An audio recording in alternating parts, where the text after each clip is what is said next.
The LEGO Jurassic World T-Rex tracker set from 2015 is an interesting case. It's a completely original concept created specifically for this LEGO set. As such, no vehicle even remotely resembling this one appears anywhere in Jurassic World or its sequels. On the other hand, it is still a fun playset made with kids in mind, and features a couple of important characters from the film, including the iconic Tyrannosaurus. Jurassic World marked the return of Rexy to the franchise, the T-Rex whom we first meet in the original Jurassic Park. This set includes the first LEGO version of the iconic dinosaur, featuring pieces in dark orange and medium nougat. The torso, head, tail, and legs all feature added skin details depicted with brown prints. 8 studs adorn the T-Rex's back. All 4 of the dinosaur's limbs and the tail feature some posability, while the head is positioned on a Technic click joint, and can be moved up, down, left, and right. The lower jaw is also posable. Additional white printing adorns the creature's fearsome teeth, and her claws are also printed, something which modern LEGO dinosaurs no longer have. The printing around the eyes looks excellent, featuring an orange eye that matches Rexy's appearance in the films, with suitable dark patches surrounding the entirety of both eyes. This is undoubtedly my favorite LEGO T-Rex ever made, even 10 years after release. I feel like the colors come the closest to resembling Rexy's appearance in the films, and the added prints look great as well. This figure was also included in another set that released alongside Fallen Kingdom, Set 10758, T-Rex Breakout from 2018. 3 minifigures are included alongside the titular dino, yet only one of them is a named character, that being Vic Hoskins, the 2015 film's primary human antagonist. His minifigure isn't the most eye-catching design, being merely a tan shirt with some brown pouches printed on the front and back, which oddly don't appear in the movie. His legs are blank, and his dark bluish-gray hairpiece is fairly uncommon. The head, however, is even less common, only ever appearing again on 2 superhero minifigures. The double-sided head resembles the character well, and the angry expression was used again on a second version of Hoskins in 2019. Hoskins comes with a briefcase piece, which is a fairly odd accessory, as he's never seen with a briefcase in the movie. The second minifigure is an ACU Trooper. Nearly every set from the original Jurassic World wave included an ACU. This set contained the wave's only female ACU minifigure. She uses the headpiece created for Sabine Wren in 2015. The double-sided head features a smirk on one side and an angry expression with gritted teeth on the other side. Various parts from other ACU minifigures return here, including a vest mold originally used on Robo-Swats from the LEGO movie, and a black helmet with an attachable visor. The ACU also comes with a tranquilizer rifle, with a bright yellowish-green syringe common to Jurassic World sets. The last minifigure is a vet, who to my knowledge doesn't appear in any of the Jurassic World films.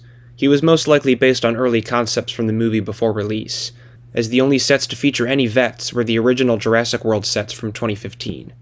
Nevertheless, he's still a decent minifigure, wearing a reddish-brown fedora, a mold originally created for 2013's Lone Ranger sets.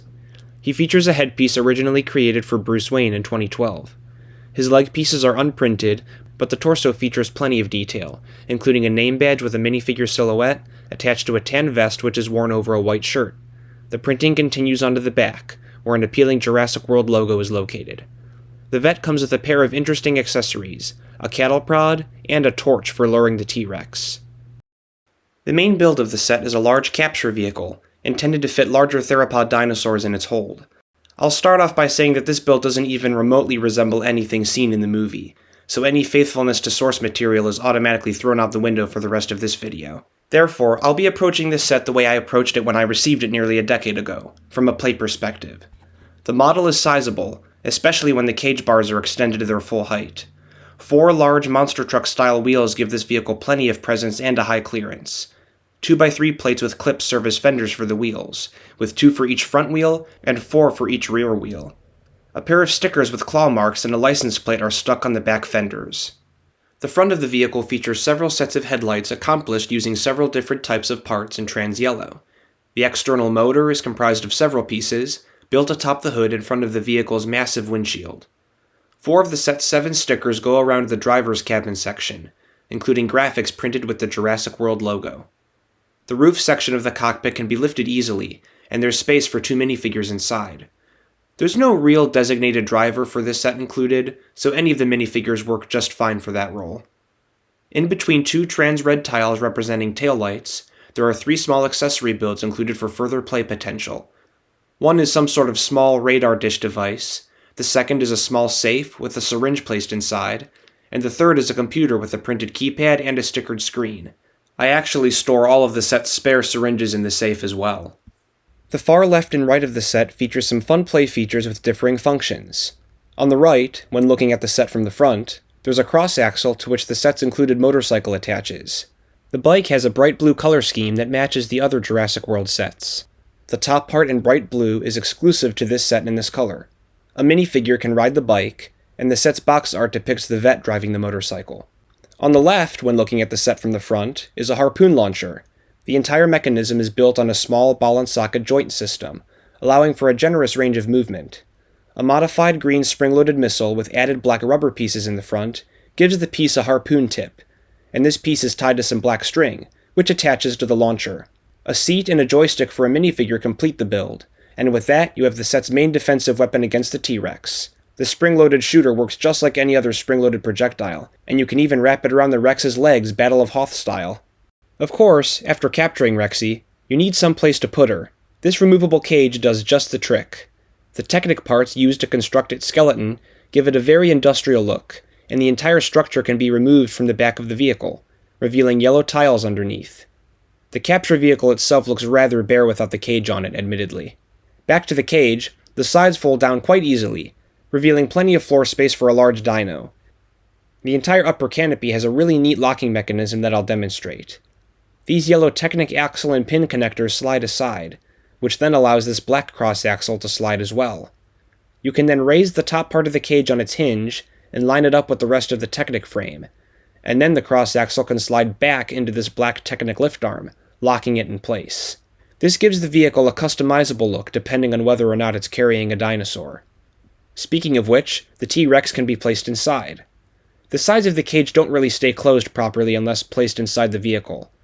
I've seen the movies enough times to know that no cage really stays closed for long, so this was undoubtedly a conscious decision on the designer's part. As a side note, several other theropod dinosaurs work really well with this cage, though none of them are included with this set. This is a tough set to judge. On the one hand, it's a very fun playset, featuring a vehicle with fun play features, including the removable motorcycle, cage, and functioning grapple hook launcher. On the other hand, as a licensed product, some form of faithfulness to the source material should be expected, and regrettably, this set does not hold to that standard, instead favoring to create a vehicle specifically for this set. The minifigures are decent, but not exceptional, with the real highlight character here being the dinosaur, as expected. Like I said earlier, this is my favorite T-Rex that LEGO has ever made, and is a must-have for a LEGO dinosaur collection. In the end then, if you're looking for sets to recreate your favorite scene from Jurassic World, this set is not for you, and I would recommend only looking for the Hoskins minifig and the Rexy figure separately. However, if you're a LEGO Jurassic World completist, or just want a fun LEGO dinosaur playset, then you shouldn't be disappointed by this set.